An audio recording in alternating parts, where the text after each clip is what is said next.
And how's your Lots cat? of lots of medical issues, but hanging in there. Good. And how's your catty?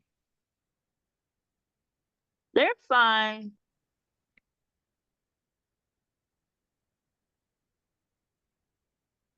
Let's wait for some more time because we just sent it out. So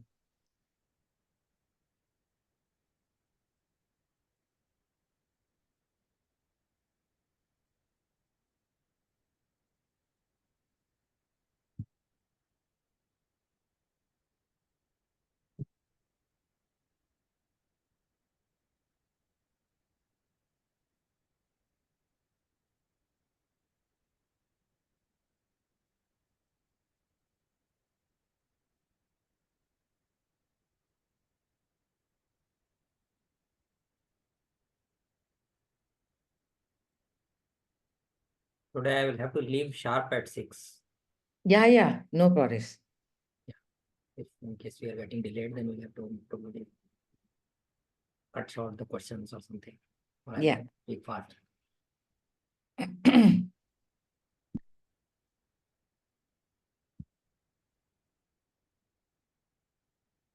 So, okay, we can start the introduction, Tina.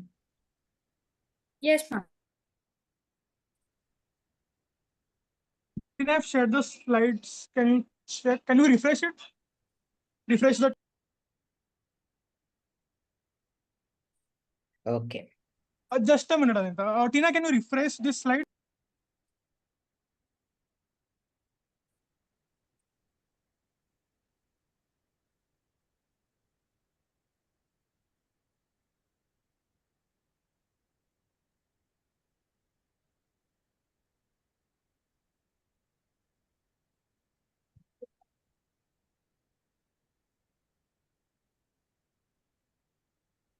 Yes, great. So thank you all of you who've joined us here today. It's another special edition, I should say, this time it is social media exploitation, the dark side of online connectivity. Yeah. Next slide. Tina, can you change the slide? Yeah, thank you. And the objectives for today's session would be social media breaches and its implications, social engineering techniques used by cybercriminal, adjusting privacy settings, and how to recognize and respond to fake profiles and social media scams. Now, this is like quite important, so please hang on. Yeah, next slide. Types of cyber crimes on social media is also something that you need to be aware of.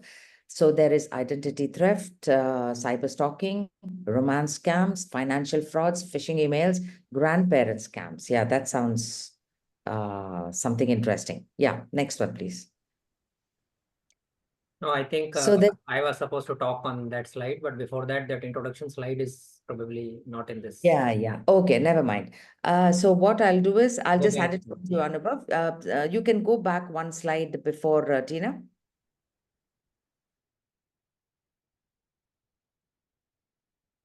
I think you will have to go with the introduction without the slide now. Just a second. Just a second. Tina, can you please check your mail? What? Yeah. So that's fine. I think we'll just continue. Anubhav, you can just start and continue. Sure. Yeah. So yeah, you can bring back the slides and Yeah, hello, I'm everyone. just sharing. Just a second. Sure. Yeah. So hello everyone, it's a pleasure to talk to you all, and as Anita already introduced, the topic today is social media exploitation. So we can go to next slide and we can start talking about okay, so this is my introduction, and I think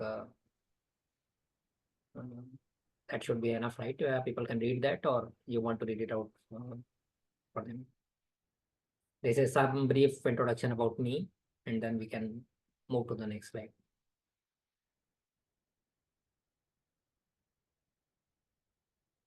Okay.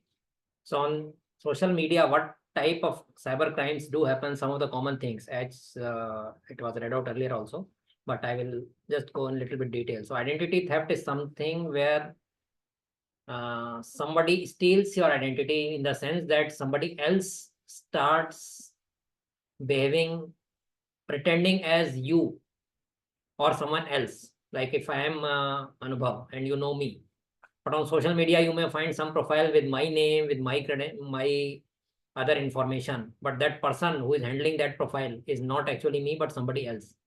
So that person is, then it is called that that person has stolen my identity, because he would have done so many things on social media using this thing like my profile picture, my uh, other details, information which he has gathered over a period of time and created that profile, that most of the people will believe that that person is actually me. So my identity is stolen. So you may think that, okay, how does it harm anyone? It may harm because your friends will also start believing that that person is your friend. They will start sharing their personal things with that stranger who they believe is someone whom they know. And then sometimes that person may ask for some kind of other actions also, which you will believe. Like if I borrow 500 rupees from my friend, that is okay. Actually, we should not, social media is not the right platform to do that. But even if somebody pays, but if somebody pays somebody 10,000 rupees, believing that that was his friend, whereas in reality that profile was somebody different. So that can happen. Just this is a simple version. So identity theft is a big cyber crime which happens on social media. So we need to be careful that the profiles which are available online on different social media, they are, if they are in my name, they are actually me. Another thing very common is cyber stalking. Cyber stalking is like in common English also, we know what stalking is, right? So somebody starts following you. They are not doing any harm to you directly, but they are following you everywhere, whatever you do, whatever activity you do on social media, somebody is just stalking you. So that is called cyber stalking. So it can cause mental harassment, it can cause some other embarrassing situations, but it's nothing to do with any financial scam or anything. But cyber stalking is a serious cyber crime which happens quite frequently. Romance scams are another common scams which happen on social media, where people will befriend you, generally opposite gender, because it's a romance scam. They will start befriending you, then they will start getting romantic with you, and then they start exploiting you in different ways. It could be financial exploitation, it could be some kind of emotional exploitation, it could be a lot of different things, because now you start trusting that person, or even maybe you have some emotional feelings also with that person, so you will do a lot of things which otherwise you would not have done with any stranger or even a known friend. So those kind of scams, that is another category which is very popular. Financial frauds, you all know, and financial frauds are the most serious ones because there is direct financial loss involved. Phishing emails is something where you receive email from someone, or it appears to have come from someone, but actually it is not that person or that organization.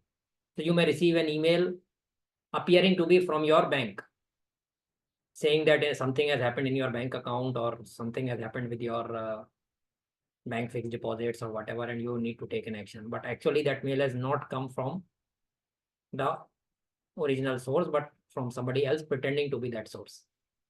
Grandparent scams is another most interesting thing here, because it's nothing different than above of those above scams which I said. But here the targets are generally the senior age people, because they are more emotionally vulnerable. So if your grandson on social media tells you that I'm in trouble and help me, chances are that you will act immediately. So that sense of urgency is created by this thing. But because this is happening so much, so this is generally classified as a separate category called grandparent scams, where grandparents are the target. So you can move to the next slide, and there is a brief quiz for you. On receiving a friend request from a stranger on social media, what should we do? We should not accept any request. Okay, I am reading a comment. Without background. Any issue with the background? I can see my background clearly now. No, sir. Can you please change or remove? That will be very helpful. Okay. So meanwhile, I will leave it to the audience to answer these questions. I will try to change my background. So if you receive a friend request from a stranger or an unknown person on social media, what should you do? And these are the choices here. So you should never accept such request, or you should check for common friends and connections, and also verify the person's profile before accepting that request. You can accept if his or her profile picture is familiar, or you can accept request if profile is not recently created.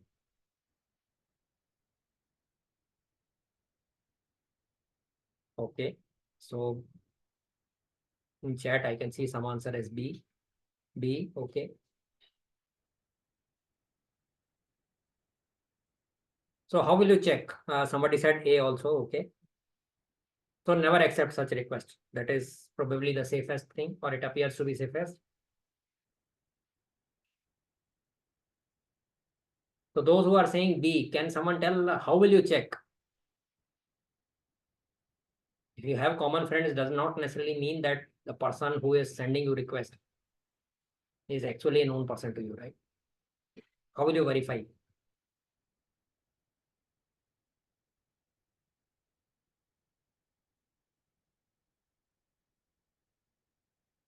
Okay. Anyone answering this thing on chat box, or maybe unmute and talk? I don't know what's the mechanism to respond. Otherwise, I'll assume that. Sir, maybe check with common friends whether they know this person.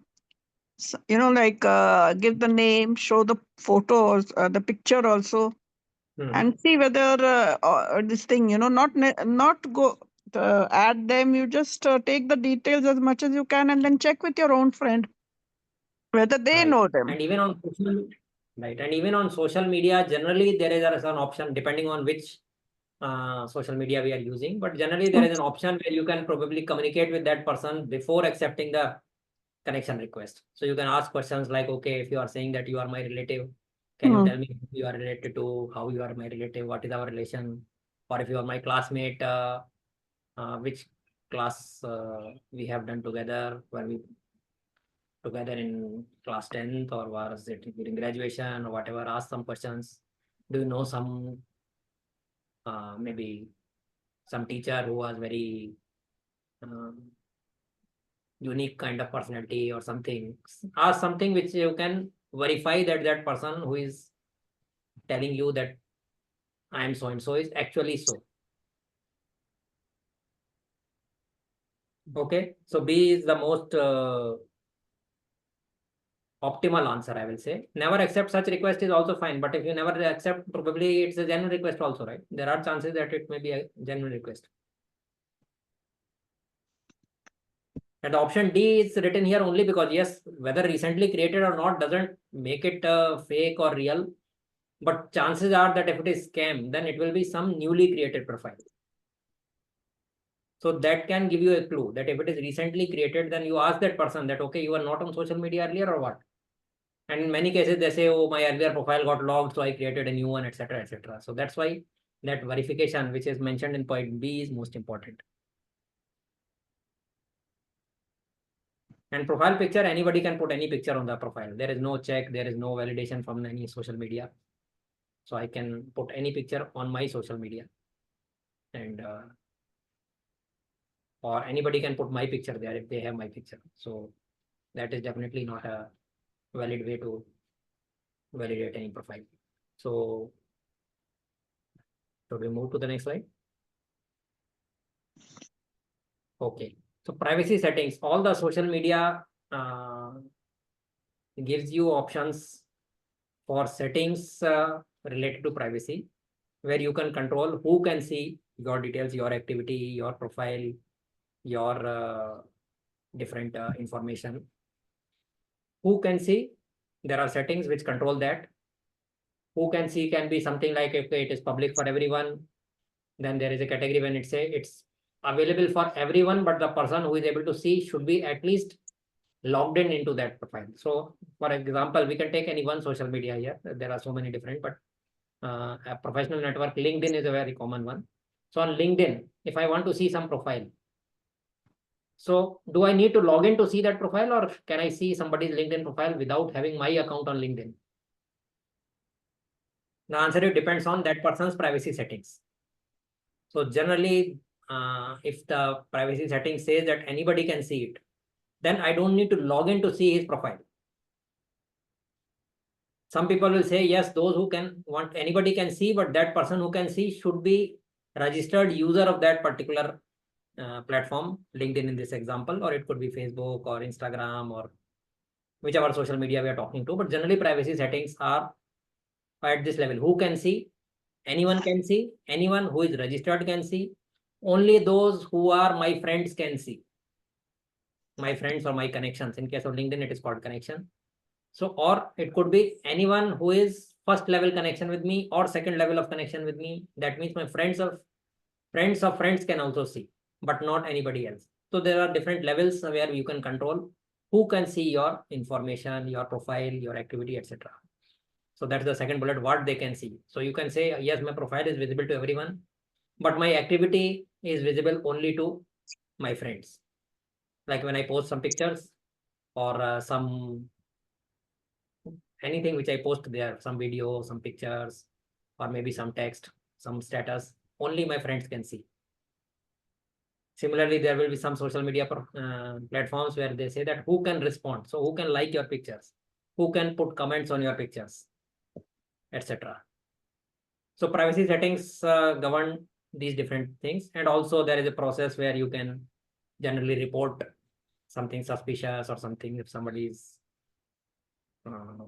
harassing you or harming you something, they can. So there is a process to report that profile or report that user, report that account, etc. So managing privacy settings in your social media is important to stay safe. So again, there is a quiz on the next slide. So let's see what are the ideal privacy settings on social media. Do not share anything with public. Share information with friends and also their friends. All information can be public and depends on the individual preferences. What do you think is the right answer? Ideal privacy settings on social media. Okay, I'm seeing some answer as B. Share with information with friends and also their friends. Somebody said, don't share anything. Okay. Okay. So I am getting all, but not C. See, again, it depends. Of course, if we say D, that it depends on preference, then in some cases, preference could be A or B or C also. So there is a scenario where you may want everybody to see it. Let's say if you are a celebrity, not necessarily a movie star or a politician or something, but it could be something where your information is searched by a lot of people on social media. Like as an example, if people want to see after this webinar also, some of you may want to go and check that, okay, what my credentials are, who I am, what I do, where I work, etc., etc. You may want to go and check on my social media profile. But if that information is not public and most of you are not in my connections list, then you will not be able to see it. So it may be in your benefit that my information, my social media profile is public. So it depends on my preference. If I think that I should keep it public because a lot of people want to see that, and by your seeing that information, I am not harmed. If I'm convinced, I may want to keep it public. Similarly, I may choose not to share anything with the public because I just want to keep my things within my close circle only or whatever. So it depends on individual preference is the right answer. There are no ideal privacy settings, but yes, we should be aware that these are different things which we can do, what we talked about in previous slide. And once you know that, you choose what works best for you. Let's move to the next slide. Okay, so fake profiles. What are fake profiles? Fake profiles, as I said, is someone who is pretending to be somebody else. So it could be pretending to be some random person, or it could be pretending to be some other known person who is known to you. So I may put I may create a profile which looks like say Narendra Modi's profile, or I may put a profile with some name XYZ whom none of us know, and that person may not exist also. It's some fictitious character. So both are fake. But what I do with those fake profiles is something which you need to be careful of to be safe from anything which I'm doing which may harm you. So generally fake profiles are not very old profiles because they get caught, then they are deleted, then they will create a new profile. So generally creation date will be very recent date. Again, these are only some indications. These are not foolproof criteria to check whether it is fake or not, but just to give some indications. Then their profile pictures will be very unreliable. It could be like many people may have some celebrities picture there. Somebody may have some maybe say for example some Spider-Man's picture or maybe some other movie character's picture or whatever. And then check their friends and connections. Most of the fake profiles will not have too many friends because it is created recently, and then they are all friends may also be very maybe some fake friends, but they do not focus on creating too many connections there. Their idea is just to create a profile.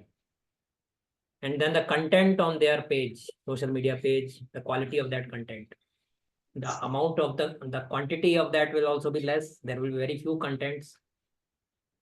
There will be inconsistency in their timeline, which is the next point. So if there is some genuine person on social media, they have a pattern of things like, say, for example, every birthday they will get a lot of happy birthday messages and they are responding, thanking them, etc. So every year they will have it consistently. Every festival they will have something. When they go for certain things like maybe holiday trips, etc., they may be doing different. They may be posting different things on this thing. So I think we move to the next slide. We were on the previous slide. Yeah. So, but yeah, by checking their social media profile and the activity on their page, you can kind of get an indication whether you should suspect that profile or trust it and move further. So yeah, you can go to the quiz. Next slide. Okay, if you notice a fake profile on social media, what you should do? Ignore it, report or complain against it. You should investigate further, or you should contact the original person and inform him or her also.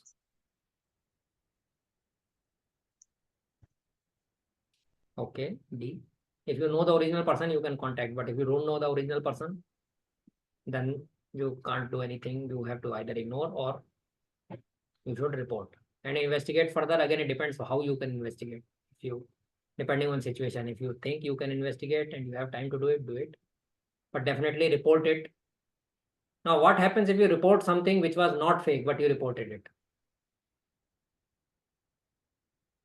You will never be penalized to report something which is not wrong. So don't hesitate. If you have doubt, you report. Let the platform investigate and do whatever action they need to take later. But if you have suspicion, it's always better to report. Okay, let's move. Ignore is also okay. Okay, next slide. Okay, so how can you defend yourself from it? Check before you respond. Privacy settings we already talked about. Alternate communication generally helps rather than having entire communication on that social media platform itself. It's always better to check with that person, especially if they are requesting you to take some action. If I receive some request from a friend on Facebook that transfer me some money, I will not just transfer it. I will either send him a message on WhatsApp or call him. Why do you need this money? Why have you asked it through Facebook or Instagram or whatever? But just not blindly trust social media communication alone when some action is involved after that. And then what you are sharing, you need to be careful. Strong passwords is another very important thing. Because if your passwords are easy to guess, other people can log into your social media profile and do some things. They don't need to create fake profile. They can misuse your existing profile. if your passwords are compromised. So don't keep passwords which are very easy to guess. And again, as I said, report suspicious activities there. So for passwords, if anyone has any questions or anything, I will talk about it. Otherwise, we can move forward. What are strong passwords? What are weak passwords? There are very well defined guidelines for it. And we should be careful on that also. We can move to the next slide. How to stay safe from social media scams? Do not use social media. Perform all tasks offline. Or be alert and perform tasks online which are safe. Or social media is always safe. If no financial transaction is involved, then you don't need to worry about it. Which is the right answer? Okay. In chat, I'm seeing B mostly. B. Okay.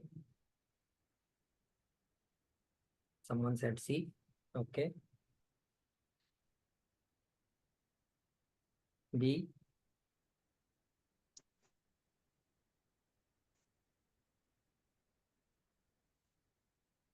Okay. Good to know that nobody is answering A, because that is something which is even very even more harmful, I believe. That when people say I don't use social media because I'm not sure if it is safe. So you need to be alert and perform tasks which are safe. That is the best answer. Somebody said social media is always safe if no financial transaction is involved. This is the most risky statement. If you think that because financial transaction is not involved, so I'm safe, because no other harm is possible. That's not true. Even without financial transaction, there are so many other ways the scammer can harm you. It could be,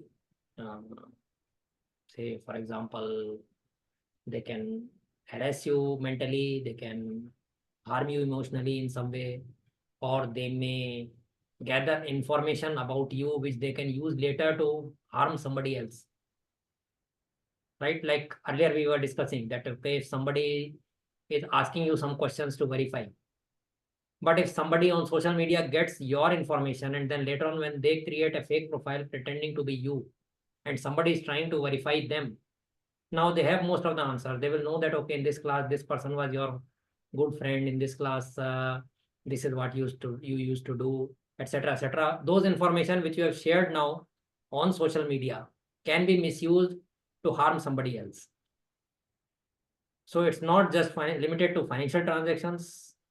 Safety is a more diverse, more wider scope. So be careful. So B is the right answer, and C is definitely incomplete thing and most dangerous thing. If you think that because I'm not paying anything right now, so whatever I'm doing is safe, that will be the most risky thing. Okay, next slide. I think we are ready for question and answers. For anything else, if you want me to cover, then also I'm open. If host request me to take up some questions or whatever, I'm fine. So what is alternative communication to check? Alternate communication, what I mean is if you are, say, for example, talking to someone on Instagram or Facebook or whichever, don't just rely on your entire communication on that platform only, because if the other party is fake, then whatever you are asking on that platform only, which means to that wrong person only. So if my brother is asking me something on Instagram, I may prefer to send him a WhatsApp message that, okay, you have asked me this thing on Instagram, is it true? Right, got it. Yeah. So alternate communication means it could be a phone call, a WhatsApp message, SMS, maybe a different platform. He has asked me something on Instagram, I may ask him on LinkedIn. That normally you talk to me on LinkedIn, why have you sent me something on Instagram today? And he may say, no, I have not sent anything. What you have received? So alternate mode of communication means an alternate platform or an alternate way of communicating, whichever way. That also helps in verification. Alternate media. Right. There is a answer that report the suspicious activity. Any report to whom? That I want to know. Most of the platforms have that kind of report button. Okay. Right. Say Right. in some cases it may be fraud also. In some cases it may be something offensive also. like most of the social medias have some guidelines, right? So say, for example, if you see some photo on a Facebook, which has a lot of, which is showing a lot of violence or maybe nudity or things like that, you should report it, and then the platform will make sure that that image is removed from the platform, and also the person who has posted it has been penalized, either his profile is deactivated or he's blacklisted or something.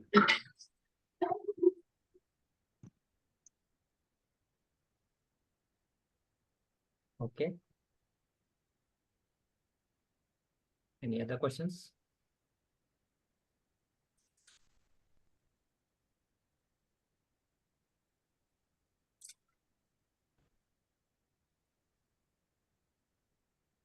Any more questions in the chat box or anything which I have missed?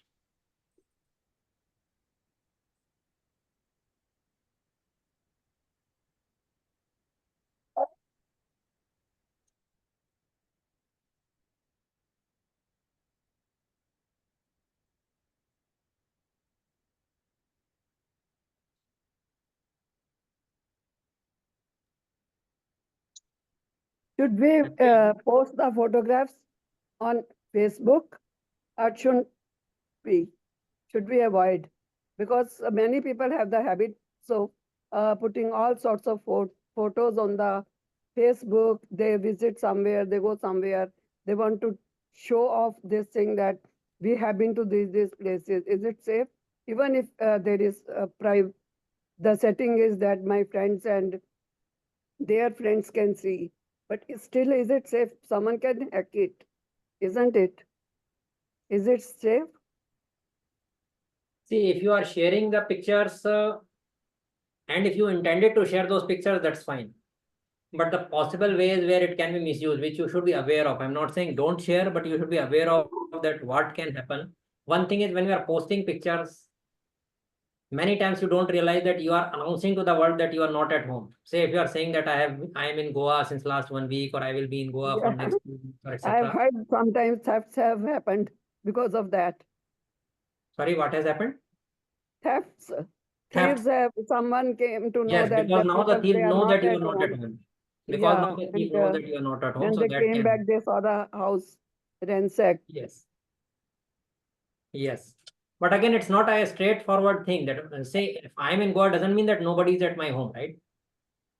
So No, but it the will be, thing if is the that, thief is some, no, the thing is that, supposing someone puts some photos, posts some photos on Facebook, you think you or your friends and their friends have seen it. But it is possible that friends are your friends, they have some other friends, and they tell the same thing to someone else.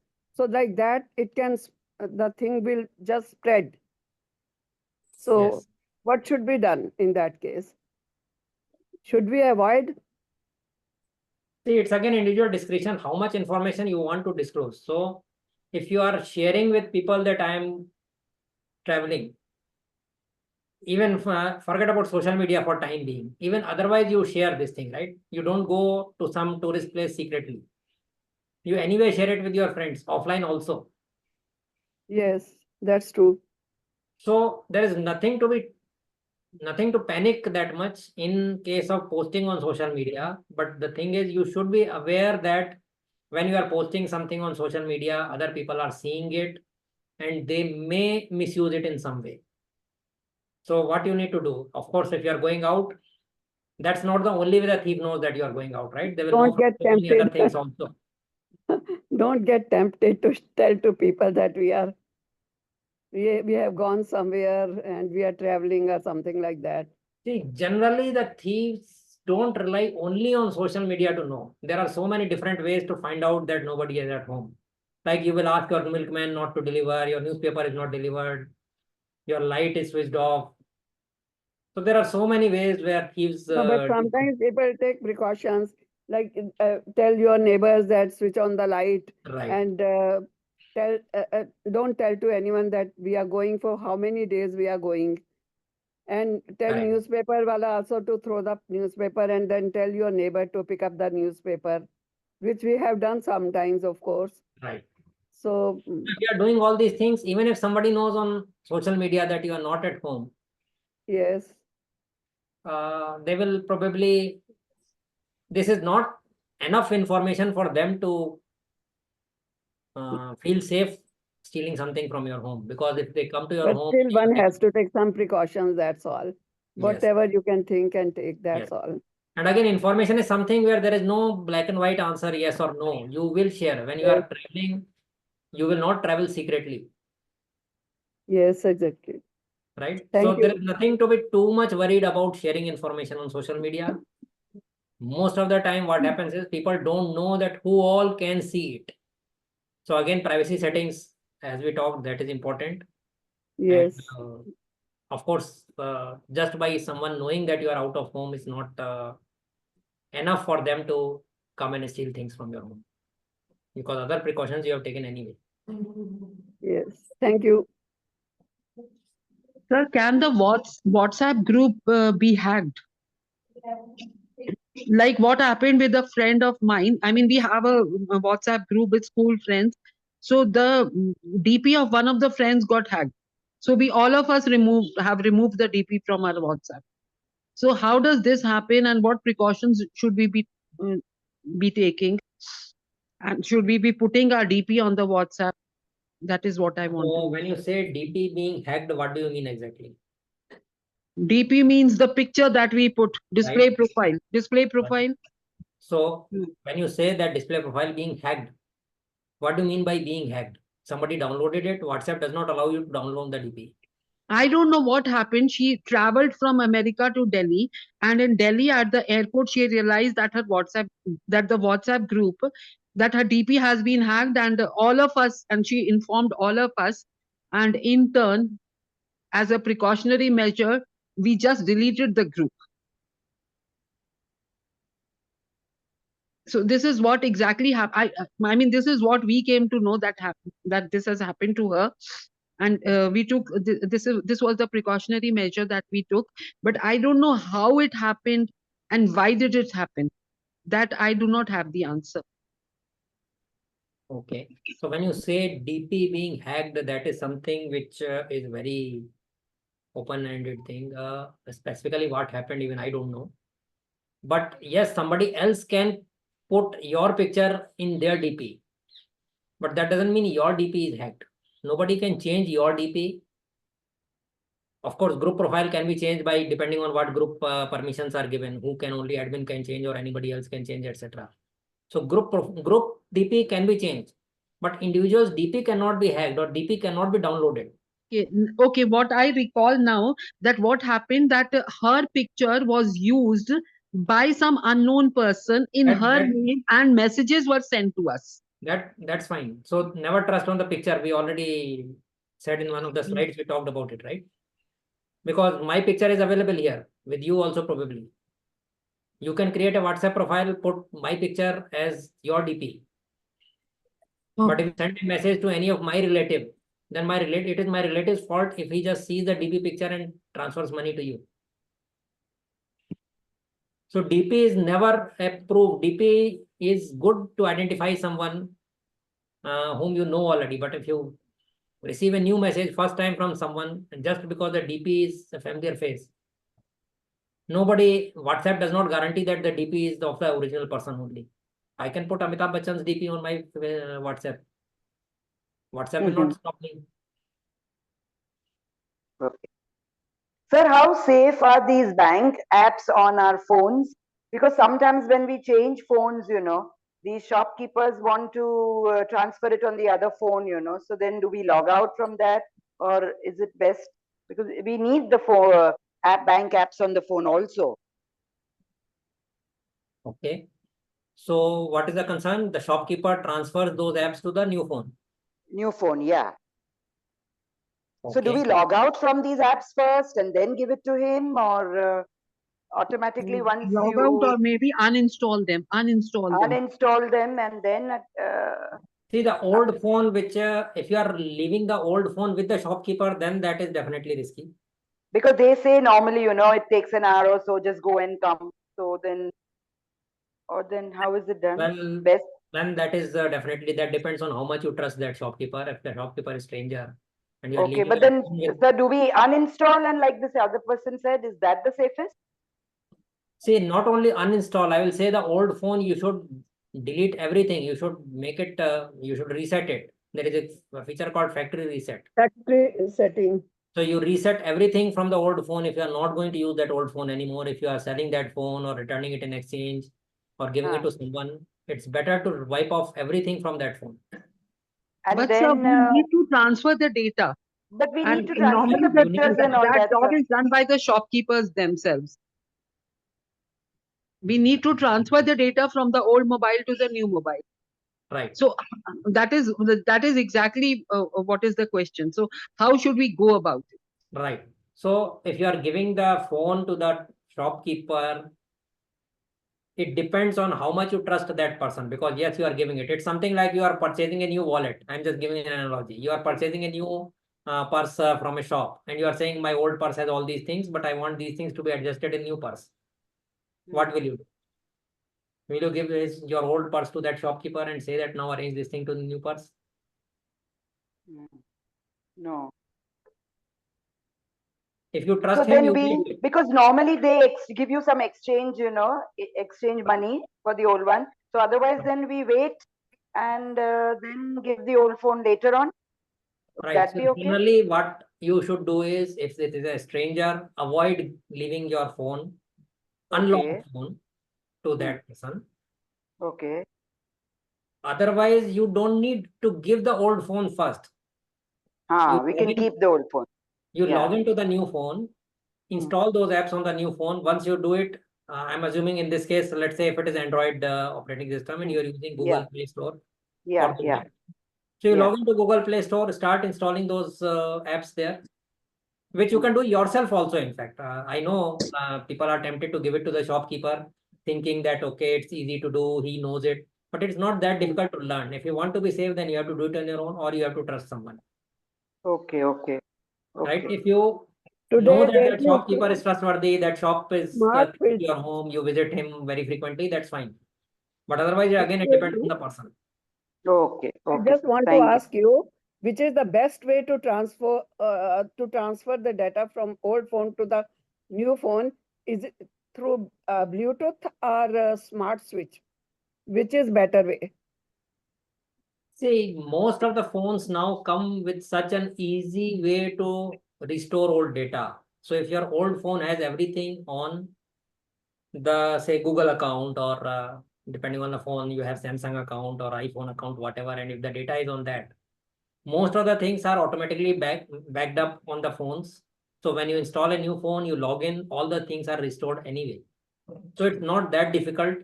I will encourage most of you can learn on your own how to do this thing. Even you will not need Bluetooth. That smart switch is a very good feature. This factory something, sir, what is that? Somebody else was also, sir, talking about Factory it. resetting. Factory resetting. That is easy, right? Factory reset is very easy. Once you To transfer remove everything to the everything new from your phone, phone. you can reset your old phone before giving it to the shopkeeper. Okay, okay. After transferring your And data. And one more thing, if your data is backed up on Google, say for example, or Samsung or whichever thing, you can reset your old phone before installing a new phone also. That's okay. On cloud? Yes. If your data is regularly backed up on Google, you just back up on your data from the old phone, factory reset your old phone, you get the new phone, bring it home, and then you can restore everything from the cloud. Okay. Yeah. Okay. Thank you, sir. Thank you. Okay.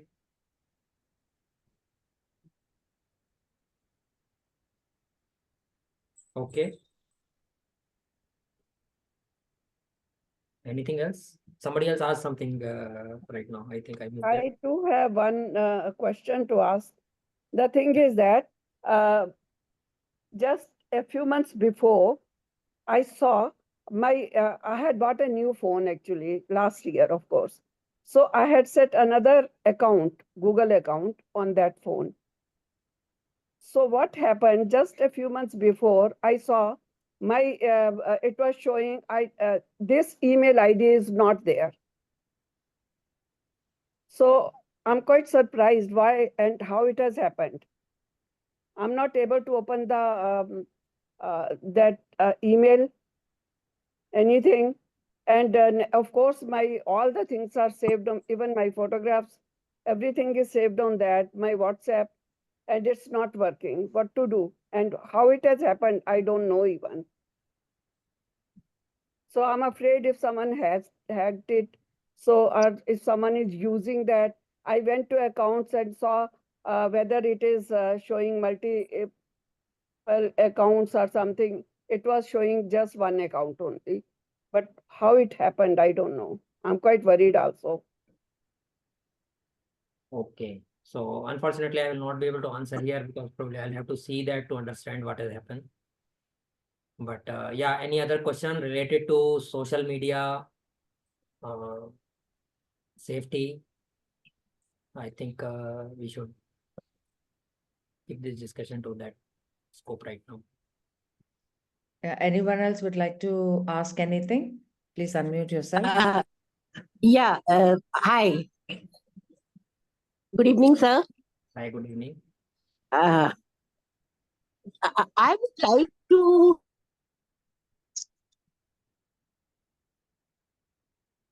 Sorry, you are not Go audible. ahead, go ahead. Looks like some connection issue.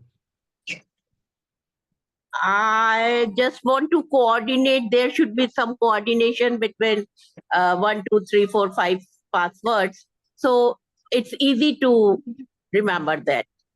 Is there any way we can do that?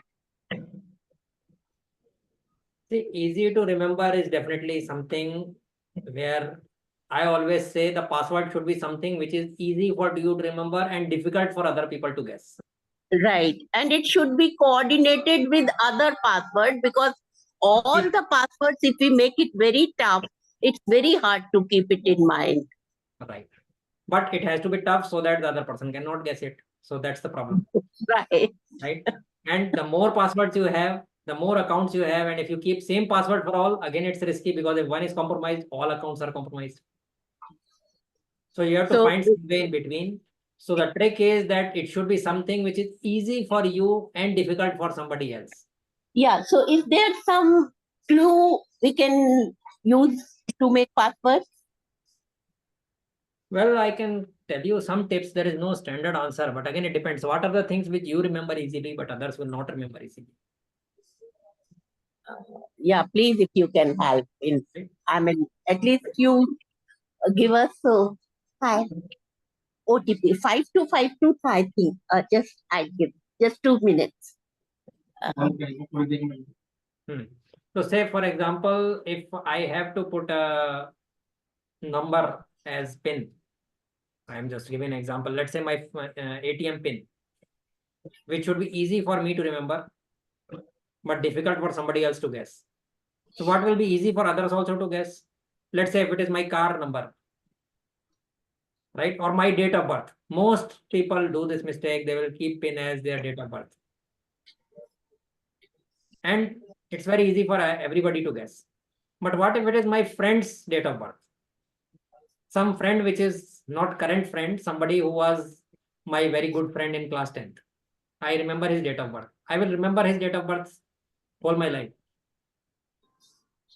But it is not easy for somebody else to guess that, okay, I may have some friend in class 10th who was born on 5th July or something, whatever. Definitely, yes. So my PIN 0507 is very safe, very easy for me to remember, but very difficult for somebody to guess. Yes.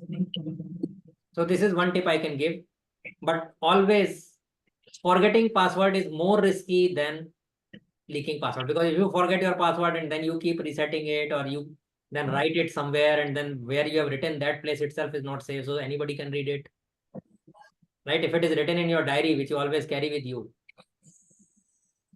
What I do is that my helpers, drivers, some digits of the phone number I do. Yes, you can do that. But again, one more thing I will say. Here we are using it as an example, but if we are actually disclosing it publicly here, again, it is not safe. Yes, I know. Yeah, but I haven't told you. I haven't told you whose number I have kept. Right. So password should always be like that. It could be last name of any of my someone whom I always remember. Maybe my friend's daughter's name can be password. People don't even know which friend and then which daughter or whatever, but I remember. Or my friend's birthday, as I said, or could be someone, my neighbor's something, vehicle number. Thank you, sir. Thank you very much. These kind of tricks you can use, and again, don't use same password for all accounts. Okay. If my password for my net banking is something, and if the same is the password for my Facebook also, same is the password for my Gmail also. Even if one password is compromised, everything is compromised. Yes. And then passwords like 1234 or 1111, etc. is absolutely no. The first thing which hackers do is try to break your this thing by trying these passwords. Then your date of birth, your vehicle number, your No, son's that's easy to guess. Most easy to guess. your son's name, your husband's name, wife's name. These are absolutely no for passwords. Don't do that. Thank you, sir. Thank you very much. Anyone else? Yes. Go ahead.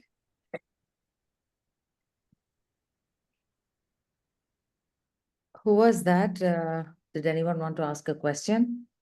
And Bina and Nidhi, is that Nidhi? Yeah, you can please check on the app for the recording. Okay, I think it's time to wind up then. Yes, I think we can. So thank you, everyone. I think that is there one last this thing? Any other questions, or we can wrap it up? No? Okay. Thank you very much, Anubhav. As usual, really nice session. Thank you for explaining so well. Thank you. Thank everyone. Thank you, sir. Thank you. Thank you. Thank you. Thank you, Anita. Thank you. Thank you very much.